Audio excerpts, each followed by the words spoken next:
I'm Annie. I'm Mercy. And welcome to Books by X.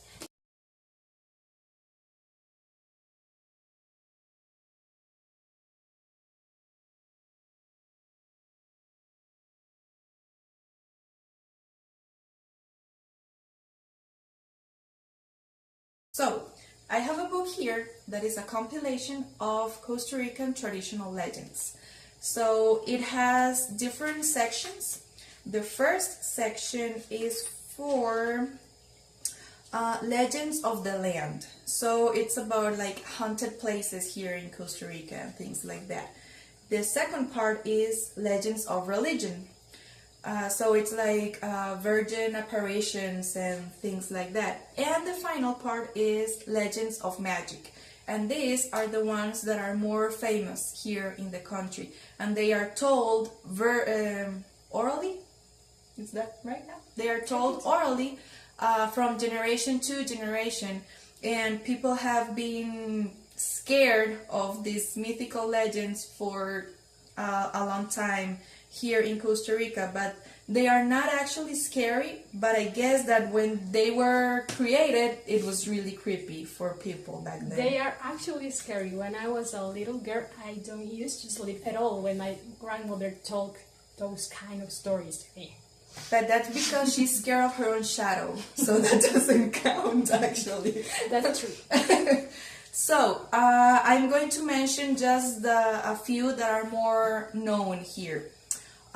There is one that is called El Padre Sin Cabeza, which is the headless priest.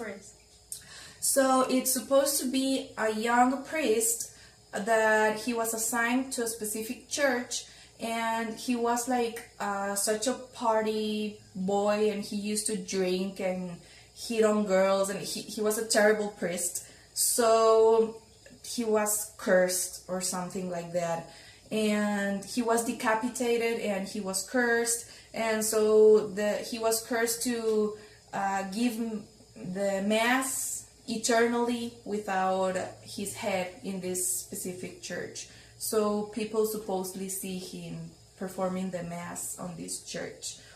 Then there's the legend of La Llorona, which is actually really famous, I think, in a lot of Latin American countries. I believe that's Central America. Central America, but in Mexico it's really famous. Really? Yeah. I didn't know that. So, yeah, but it's kind of Central America, yeah. So it's about a woman that got pregnant, and I don't know, she wasn't supposed to be pregnant. She was single or something like that. Do you know? I don't remember the story. Something was wrong, and so she got pregnant, and when she gave birth, she threw her baby to a river.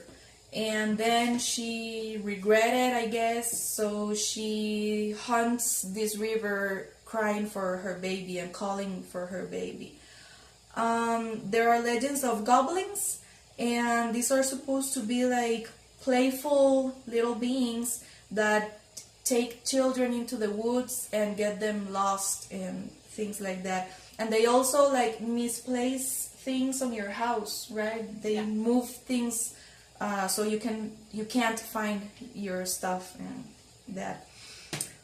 There's also La Cegua, that it's this weird creature that has the body of a woman and the face of a horse, and it's supposed to hunt like drunk, unfaithful men on the street.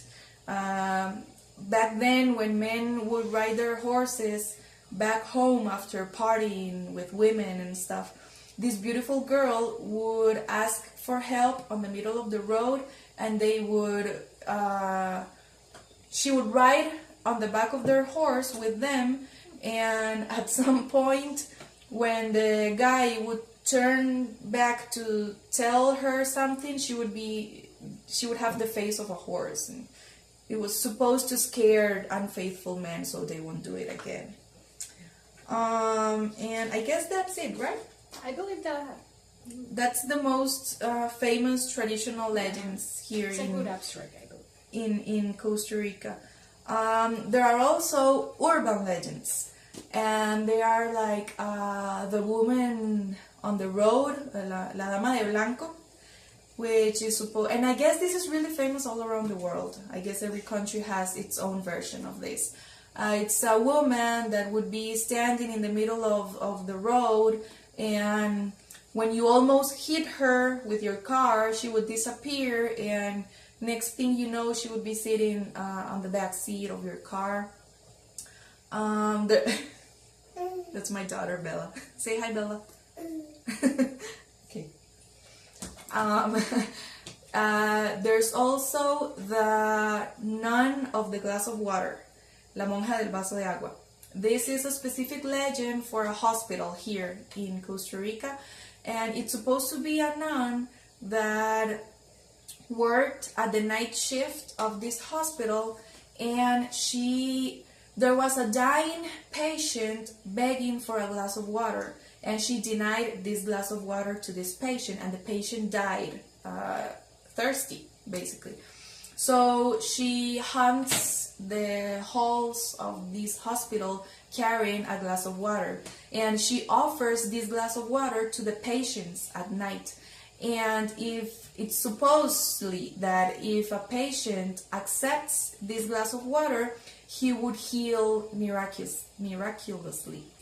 But most of the patients are too afraid of her to accept this glass of water.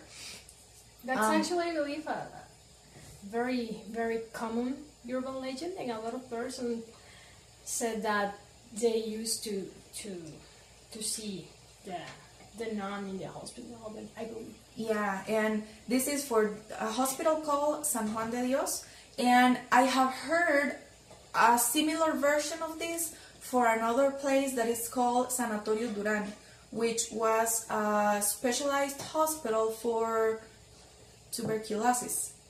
So the people with tuberculosis got really thirsty and asked for water from a nun that was part of the staff, and she denied it, so she's supposed to hunt that place as well. It's just a different version of this other hospital one.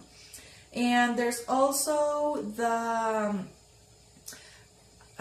La Casa de los Siete Ahorcados, the house of the seven hangings, or something like that, I don't know. And it's supposed to be a whole family of 7 that was found hanged in her house, and the house is supposed to be haunted until this day. And when you drive by at night, you hear screaming and see weird stuff, something like that. We actually tried to find that house, and we never found this specific house, so we don't know if it's true. And finally, I have heard about this legend in a specific place called Cartago, and it's about a cab driver that this young woman asked for a ride on his cab, and he took her home. She paid for the ride, and the taxi driver went away. Then he realizes that she left her jacket on the back seat. So he comes back the next day to her house and knocks on the door, and some old woman comes out, and he says, "Look, I gave a ride last night to this girl, like this and this and this, and she left this jacket on my cab."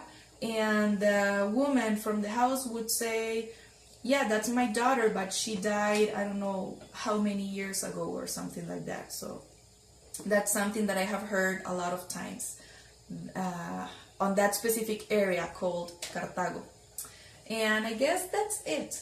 That's the most relevant urban legends and traditional legends here from Costa Rica that we wanted to share with you, so you guys could get to know a little bit of history outside the United States, outside the common legends that you hear on the United States. Okay.